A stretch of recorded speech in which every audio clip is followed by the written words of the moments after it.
이 세상의 종교나 신들은 사람이 먼저 찾아갑니다.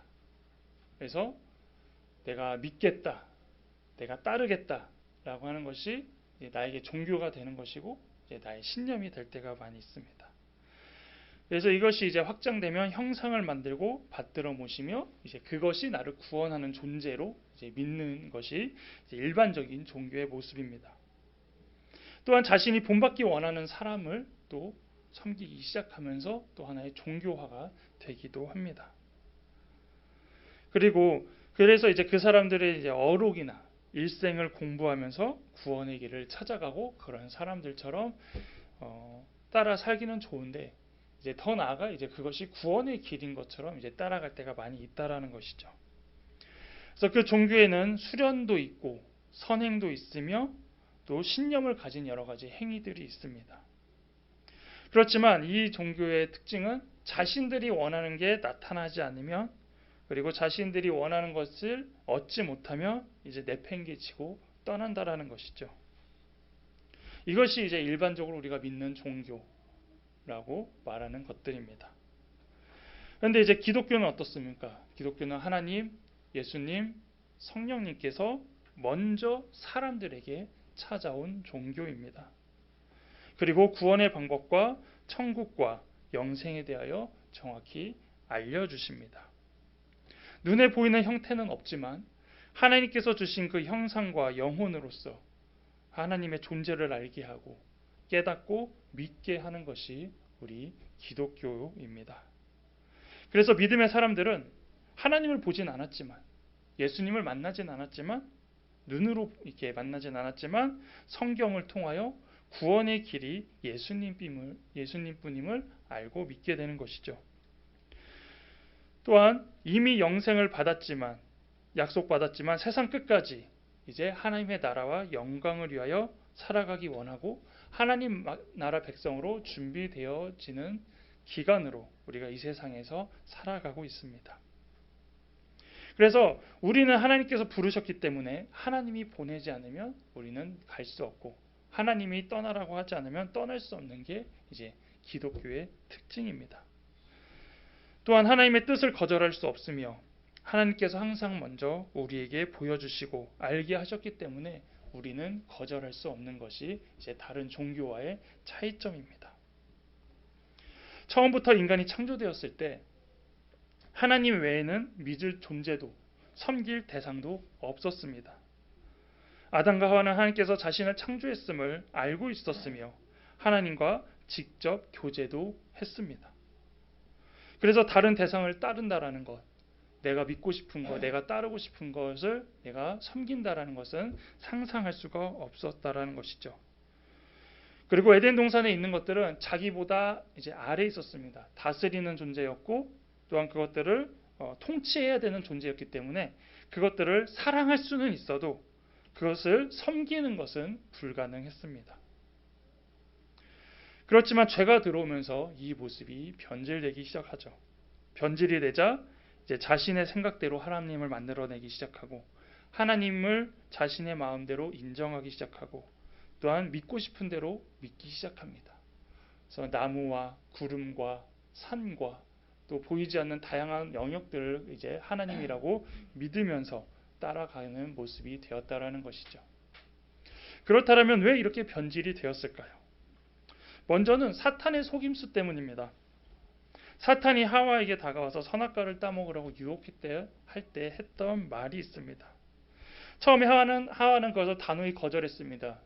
차라리 듣기 싫어하고 도망갔으면 되는데 또 그거를 이제 듣고 있었기 때문에 문제가 생겼다라는 거죠. 그리고 사탄의 얘기를 듣다 보니 처음에는 완강했던 마음이 어느 순간 조금 변했다라는 겁니다. 뭐라고 얘기하냐면 창세기 3장 5절에 너희가 그것을 먹는 날에는 너희 눈이 밝아져 하나님과 같이 되어 선악을 알 줄 하나님이 아심이니라 라고 유혹을 합니다. 이 말은 무엇일까요? 너희 눈이 밝아져 하나님과 같이 되어 선악을 알 줄 안다. 즉 하나님과 같이 된다라는 것입니다. 물론 하나님과 같은 큰 권능까지는 갖지 못해도 하나님만이 하실 수 있는 어떤 결정 그리고 하나님만이 하실 수 있는 어떠한 인간도 할 수 있는 어떤 영역에 대하여서 이제 너도 할 수 있다라고 이렇게 얘기하게 한다라는 것이죠. 또한 여기에는 뭐가 들어가냐? 선악까지도 너희가 판단할 수 있어라고 말하는 것입니다. 그래서 선악과를 못 먹게 하나님께서 미리 명령하신 거라고 거짓말하는 겁니다. 그래서 너가 저 선악과를 먹으면 너가 선악을 결정할까봐 하나님이 못 먹게 하는 거야. 그러니까 하나님과 같이 되어서 너도 이렇게 될까봐 못 먹게 하는 거야라고 얘기했다라는 것이죠. 하지만 뱀의 속임수에 빠진 하와 아담은 이 선악과를 먹게 되고 죄를 짓게 되는 것이죠. 이 죄로 인하여 이제 인간에게 온 것이 바로 교만함입니다. 교만은 일반적인 말로는 잘난 체하며 뽐내고 건방지다라고 말하지만 성경에서의 교만은 하나님의 뜻을 행하지 않는 것, 하나님과 동등해지려고 했던 사탄으로부터 온 것이라고 이사야 14장 12절에서 15절에 정확히 표현하고 있습니다. 인간이 하나님 앞에서 잘난 체하고 뽐낼 것이 없기 때문에 자신이 교만하다는 사람은 거의 없습니다. 여러분 하나님 앞에서 교만하십니까? 라고 제가 질문을 드리면 제가 어떻게 하나님하고 이렇게 맞먹을 수 있어요? 감히 하나님을 이렇게 저와 비교할 수 있어요? 라고 이렇게 이야기하는데 그렇지 않다라는 것이죠. 하나님과 같이 되는 것이 교만이라고 얘기했습니다. 그래서 사탄도 이미 얘기했습니다. 선악과를 먹으면 하나님같이 된다. 그러니까 이미 선악과를 먹고 그 죄가 우리에게 들어옴으로 인하여서 우리도 이미 하나님과 같이 되어 있는 그런 생각을 하는 죄를 짓게 되는 것인데, 자, 이 교만이 무엇이냐면 하나님과 같이 되어 하나님과 같은 능력을 갖는 것이 아니라 우리가 스스로 판단하고 우리가 스스로 결정하는 이것이 성경에서 교만이라고 얘기하는 것입니다. 자, 그러면 또 이제 오해를 하면 이렇게 되죠. 아니 그럼 우리가 스스로 결정도 못해? 아니 그럼 내가 말 그대로 그거죠. 오늘 점심도 뭐 먹을지 내가 결정하는 게 아니라 하나님이 알려주셔야 돼? 뭐 이렇게까지 이제 가는 것인데, 그것이 아니라 우리에게 어떠한 자유의지가 있기 때문에 뭐 어떤 로봇처럼 AI처럼 우리가 움직이는 그것을 얘기하는 게 아니라 그 범위가, 결정하고 움직이는 범위가 선과 악의 기준과 진리의 문제까지 포함되어 있기 때문에 문제가 있다라는 것이죠. 무슨 얘기냐? 이 세상에서 선한 건 무엇이냐면 하나님이 선하다고 한 것이 선한 것입니다. 그리고 하나님이 악하다고 말씀하신 게 악한 것입니다. 그래서 선악의 기준은 누구에게 있냐면 하나님한테 있다라는 것이죠. 그래서 우리가 말씀을 통해 알 수 있는 게 뭐냐면 선과 악의 기준을 알 수 있는 겁니다. 그래서 하나님이 선하다고 한 거는 선하고 악하다고 한 건 악해서 우리가 그걸 통해 하나님은 이걸 선하다고 하셨기 때문에 우리는 선악을 여기면 되는구나. 하나님은 이걸 악하다고 하시기 때문에 이걸 악하다고 생각하면 되는구나 해서 그대로 받아들이면 되거든요. 근데 여러분, 선악의 기준이 지금 누구에게 있습니까? 우리 스스로에게 어느 정도 있지 않습니까? 그래서 사람을 보고 판단할 때도 저 사람이 선한 사람인가 악한 사람인가 우리가 판단하고 있다라는 거죠. 어떤 행위와 행동 그리고 다양한 부분들을 대부분 봤을 때 말씀과 하나님의 뜻에 묻는 것이 아니라 우리 스스로가 이미 선악을 결정하고 있다라는 것입니다. 그런데 이 교만의 문제가 선악의 문제에도 큰 영향을 준 게 왜 잘못되었냐면 인간의 개념이 지극히 주관적이기 때문입니다. 그래서 나는 선하게 여기지만 저 사람은 악하게 여길 수 있다라는 거예요. 그럼 그게 선이 됩니까? 악이 됩니까? 모르잖아요. 그러니까 인간이 선악의 기준을 이제 잡아버리기 시작하면은 이제 혼돈이 오기 시작하는 거고 그걸로 인하여 다툼이 벌어지기 시작한다라는 겁니다.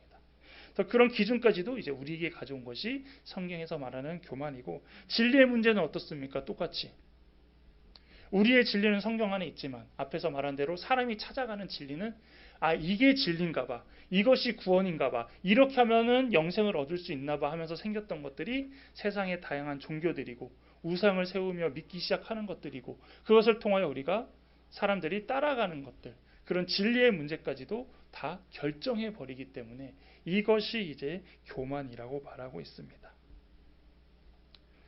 그래서 이렇게 교만해진 인간을 하나님은 그냥 두지 않으셨습니다. 언제나 심판을 하셨죠. 성경에 묘사된 교만한 인물들은 이제 뭐 교만하였더라라고 이렇게 표현한 모든 것들을 좀 정리해 보면 모세 때의 바로, 아히도벨, 나하만, 히스기야, 우시야, 하만, 느부갓네살, 서기관과 바리새인들, 헤롯 왕들은 이제 교만하여라는 표현으로 인하여서 이 인물들이 기록되었고, 실제로 그들이 했던 내용들이 지금도 얘기했던 것처럼 자신의 판단과 자신의 생각으로 인하여서 어떤 걸 결정했을 때의 교만이라고 표현되어 있습니다. 또한 나라들을 통하여도 교만하다고 얘기했던 부분은 모압, 이스라엘, 아수르, 예루살렘, 두로, 애굽, 모압, 암몬, 니느웨 이런 데도 다 이제 교만하였더라. 그러니까 즉 하나님의 뜻을 따르지 않고 자신들의 생각과 자신들의 판단대로 살아갔던 모든 개인과 나라들을 표현하고 있다라는 것이죠. 그래서 이들은 듣기만 해도 하나님의 뜻에 순종하지 않고 심판을 받았던 그런 개인과 나라들로 우리가 기억할 수 있습니다. 자, 이렇게 죄로 물든 인간들은 시간이 지나면서 다양한 모습으로 그 교만을 드러내며 결국 살아왔다라는 것이죠. 이런 인간들에게 항상 말씀하십니다. 겸손해라, 순종해라, 낮아져라. 근데 문제는 뭐냐면 겸손을 말했지만 사람들은 그 겸손이 뭔지를 몰랐다라는 거예요. 왜냐하면 자신들부터가 교만하다고 생각하지 않았기 때문이죠.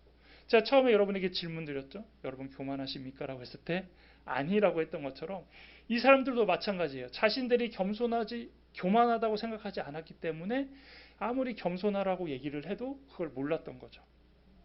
그래서 하나님께서 알려주신 방법이 이제 예수님을 이 땅에 보내주심으로 인하여서 겸손이 무엇인지 알려주시고, 그리고 그 겸손의 마지막이 십자가라는 것을 증명하셨습니다. 이 겸손의 예수님께서 십자가에 못 박히실 때 가장 먼저 하신 말씀이 누가복음 23장 34절입니다. 이에 예수께서 이르시되 아버지 저들을 사하여 주옵소서, 자기들이 하는 것을 알지 못함이니이다 하시더라. 그들이 그의 옷을 나눠 제비 뽑을세. 사람들은 예수님께 죄를 짓고 있습니다. 예수님을 십자가에 못 박는 것 그 자체가 죄를 짓고 있는 것이죠. 인간으로 오신 예수님을 감히 사람들이 가장 비참한 모습으로 죽이고 있는 모습입니다. 그런데 그들은 여전히 죄책감을 갖고 있는 게 아니라 정의롭고 악을 무찌르는 그런 정의감에 불타고 있는 것입니다. 왜냐하면 그들에게는 이것이 옳다라고 생각했기 때문이죠. 자, 선과 악은 하나님만 결정할 수 있는데 인간이 교만하다 보니 자기들 마음에 예수님은 악한 사람인 거예요. 종교를 무시했고, 그리고 감히 하나님이라고 한다면서 이제 신성모독죄를 적용해서 가장 극악의 형벌인 십자가형을 진행하는 데 있어서 그게 전혀 문제되지 않는다라고 이 사람들은 생각했다라는 것이죠. 그런데 예수님께서는 그런 인간들을 향해 하신 말씀이 바로 이것입니다. 지금 나를 이렇게 하는 것이, 나를 십자가에 못 박는 것이 저들이 모르기 때문이다. 그게 교만인지 모르고 그게 죄인지 모르니 하나님 저들의 죄들을 용서해 주십시오라고 말하는 것입니다. 즉 인간은 교만하게 지금 예수님을 대하고 있지만 예수님은 그 와중에 겸손하게 반응하신 것입니다. 성경사전에서 겸손은 스스로 자랑하는 것을 버리고 낮은 데 처하여 하나님께 긍휼을 구하는 마음의 자세라고 합니다. 그래서 우리가 하나님을 몰랐을 때는 교만함이 하늘을 찌릅니다. 근데 그것을 크게 문제 삼지 않아요. 왜? 하나님을 모르기 때문에. 모르니까 이제 저런 잘못을 짓고 죄를 범하는 거에 대해서 하나님은 그것을 인정하지 않지만, 하나님을 알고 있는데 교만할 때 그때 이제 하나님이 심판하시고 그때 벌을 주시기 때문에 하나님을 아는 사람들은 더 이상 교만함을 버리고 겸손하게 살아야 되는 것이죠. 그렇다면 이제 예수님께서 알려주신 겸손은 무엇일까요? 마태복음 16장 24절에서 말씀해 주십니다. 이에 예수께서 제자들에게 이르시되 누구든지 나를 따라오려거든 자기를 부인하고 자기 십자가를 지고 나를 따를 것이니라. 아멘. 같이 한번 읽어보겠습니다. 시작. 이에 예수께서 제자들에게 이르시되 누구든지 나를 따라오려거든 자기를 부인하고 자기 십자가를 지고 나를 따를 것이니라. 아멘. 여러분 삶이 예수님을 닮고 예수님을 따르고 싶지만 이 말씀 들으면 주저하게 되는 그 말씀 아닙니까? 그냥 따라가면 좋은데 뭘 가지고 오라고 그래요? 자기 십자가 하나씩 들고 오래요. 예수님께서는 십자가에서 죽으시는 분은 예수님 당신이신데 왜 우리에게도 십자가를 가지고 오라고 하셨을까? 예수님의 삶은 또한 인간으로 오실 때부터 그리고 십자가 지실 때까지 태어날 때부터 죽을 때까지 결국 그 겸손의 그 자체임을 우리가 본다라면 예수님을 따른다라는 것은 즉 예수님의 그 겸손함을 배우겠다라는 자세가 필요한 것입니다. 그래서 제자들이 예수님을 따라서 가면서 배운 것은 예수님의 어떠한 이적, 예수님의 설교, 예수님의 목회 이게 아니라 그 삶 자체의 겸손을 배워야 된다라는 것을 그 제자들은 알았어야 되고 우리도 항상 예수님을 믿고 따른다는 것은 그 겸손의 모습을 그대로 보고 따라간다라는 것이죠. 그래서 예수님을 따른다는 건 결국 겸손을 배우겠다라는 그 다짐이 있어야 합니다.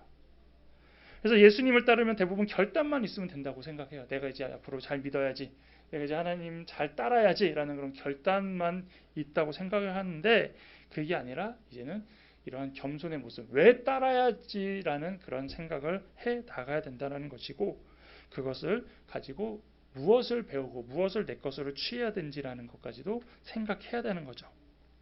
제자들은 어땠습니까? 제자들도 예수님의 그 부르심에 대하여 고민하지 않았습니다. 그리고 바로 따라갔어요. 그리고 또 뭐라고 표현되어 있냐면 생업과 가족을 포기하는 모습입니다. 그리고 바로 그냥 예수님을 따르는 모습을 보면서 예수님을 따르는 것은 결단이 필요하구나. 중요해요. 우리가 가장 큰 결단이 중요합니다.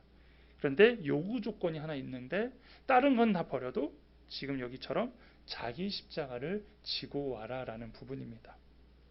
차라리 아무것도 갖고 오지 말라면 이해는 됩니다. 왜냐하면 다 버렸잖아요. 생업도 포기하고 가족도 포기하고 편한 것을 포기하라는 것인데 왜 자기 십자가를 지고 오라고 할까요?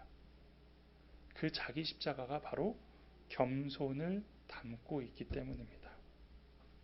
그동안 자기 십자가 지고 오라는 말씀 많이 들으셨죠? 근데 그 자기 십자가가 뭔지 고민해 보셨나요? 자기 십자가는 뭘까? 여기서 말하는 자기 십자가, 예수님은 그 제자들에게 말씀하시는 것, 그리고 우리에게 말하는 이 자기 십자가는 도대체 무엇인가? 자, 자기 십자가라고 했기 때문에 일단은 이거는 내 겁니다. 가족의 십자가 지고 오라고 얘기 안 해요. 그렇죠? 가장 친한 사람의 십자가 지고 오라고 얘기 안 해요. 부모님의 십자가를 갖고 오라고 얘기 안 해요. 그리고 그 모든 사람의 십자가를 다 하나로 묶어서 갖고 오라고도 얘기하지 않으십니다. 자기 십자가는 내 거라는 거예요. 우리 스스로의 것. 그리고 십자가에서 이제 우리가 좀 고민을 해야 되는데 십자가라고 생각하면 어떻습니까? 대부분 고통, 어려움, 다양한 고난. 그러니까 예수님을 따르는 것 자체가 벌써 고난의 길, 십자가의 삶, 순교자의 길 그걸로만 우리가 많이 생각해 왔다라는 것이죠. 물론 그것이 배제되진 않습니다. 십자가에는 그것이 있습니다. 근데 꼭 그렇게만 바라보기 때문에 우리가 쉽게 자기 십자가 지는 것을 주저한다라는 것이죠. 자, 잘 생각해 보십시오. 예수님께서 자신을 따르는데 현실적으로는 직업과 가족은 버리라고 하면서 고난과 고통과 어려움을 가지고 오라 이렇게 표현할 수도 있는 거죠. 십자가를 그렇게 생각한다라면. 또한 이렇게 십자가를 지고 따라갈 거라면 굳이 예수님을 따라다니면서까지 믿을 필요가 있냐라는 겁니다. 그래서 이 자기 십자가는 일반적인 고난과 어려움, 고통은 아닐 거라는 것이죠. 십자가가 고난, 어려움, 고통을 떠오르기만 하지만 또 다른 의미를 생각해 보면 자, 이제 십자가의 특징을 한번 볼 때에 예수님도 십자가를 지시고 우리도 십자가를 진다라고 한번 보겠습니다. 그렇다면 예수님만 십자가에서 돌아가시면 억울하니까 우리도 같이 죽자고 지금 이렇게 말씀하신 건가? 이렇게 생각할 수도 있어요. 그것도 아니죠. 또한 제자라면 스승이 하는 것까지 따라가야 하는 이런 꼰대 정신을 여기서 보여주고 계신 것인가? 이렇게 생각할 수도 있습니다. 근데 그것도 아니에요. 예수님의 십자가에는 구원이 있기에 또한 예수님과 함께 십자가에 못 박혀도 의미가 없어요. 그러니까 예수님이 달리신 것만 구원이지 그 제자들이 굳이 또 따라서 십자가에 진다고 해도 그것에 뭐 구원이 있다거나 그런 건 아니니까 의미가 없다라는 것이죠. 그래서 그러면 예수님의 십자가는 도대체 어떠한 시각으로 봐야 될까? 여기서 말씀하시는 자기 십자가는 무엇일까? 보면 바로 이 땅에서 하나님의 계획에 따라 순종한 겸손한 삶이자 목적이 바로 이 십자가에 담겨져 있다라는 것입니다. 그래서 예수님의 삶이 어떻습니까? 겸손의 삶, 순종의 삶이라고 얘기하지만 그 이면에 이미 하나님의 뜻과 계획대로 살기 위해 항상 기도하셨잖아요. 항상 물어보셨잖아요. 자기 스스로도 이미 신이시기 때문에 마음대로 해도 되지만 이 땅 가운데 인간으로 오심으로 인하여서 그 겸손을 보여주기 위하여 하나님과 대화하셨던 겁니다. 그리고 그 하나님의 뜻대로 살아가셨습니다. 그리고 마지막 십자가까지도 하나님께 물어봤잖아요. 뭐라고 얘기하세요?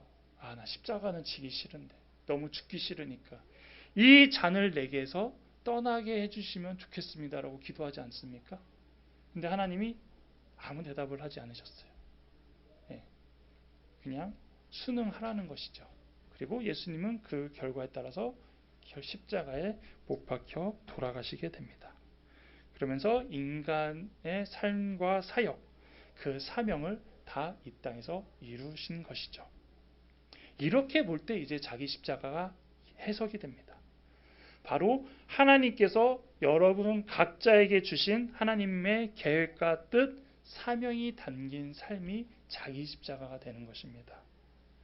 그래서 고린도후서 5장 17절에 그런즉 누구든지 그리스도 안에 있으면 새로운 피조물이라 이전 것은 지나갔으니 보라 새 것이 되었도다 라고 말하는 것은, 자기 십자가를 지라는 것은 그동안 내가 가지고 있었던 생각들, 내가 했던 판단들, 내가 했던 결정들 다 버리고 이제 하나님이 원하시는 뜻과 방법대로 살아갈 각오를 하라는 게 자기 십자가이고, 또한 그 각오뿐만 아니라 이제 하나님이 원하시는 방법으로 하나님의 사역과 하나님의 도구로 사용되는 그 모습을 가지고 살아갈 그런 각오를 하라는 것이 십자가에 담겨져 있다라는 것이죠. 그래서 이제는 예수님을 따를 거면 어떻습니까? 자기 십자가 지면서 하나님께 주신 우리의 삶대로의 각자 모습과 결단을 하라는 게 자기 십자가를 표현한 것입니다. 그리고 이렇게 살다 보면 어떻게 됩니까? 결국은 정말 십자가 지는 삶을 살게 되죠. 하나님의 이름 때문에, 하나님 예수님의 복음 때문에.